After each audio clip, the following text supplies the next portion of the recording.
Այս տարի ֆուտբոլի Հայաստանի առաջնությունը կմեկնարկի մեկ շաբաթ ուշացումով։ Մարտի 24-ի նախատեսված առաջին տուրը չկայացավ խաղադաշտերը պատրաստ չլինելու պատճառով։ Մեկ շաբաթվա մեջ իրավիճակը շատ չի փոխվել։ Մասնավորապես Հայաստանի չեմպիոն Երևանի Ուլիսը հանրապետական մարզադաշտի փոխարեն իր հանդիպումը անցկացնել է Իջևանի Առնարում։ Այսօրվա վիճակով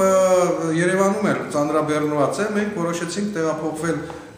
Իջևանի Առնար ստադիոն, որը մեզ համար շատ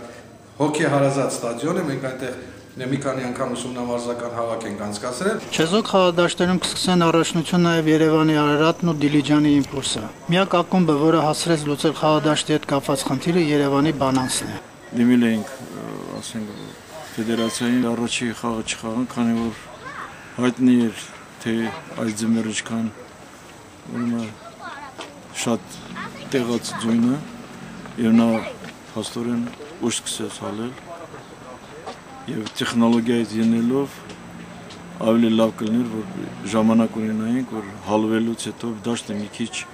գոնե խոտը ամրապնդվեր։ Ֆուտբոլային ակումբների ղեկավարները հուսով են, որ խաղադաշտերի հետ կապված խնդիրը աքիլեսյան գարշապարի չի վերածվի հայկական ֆուտբոլում։ Գագիկ Ղազարյան, IFF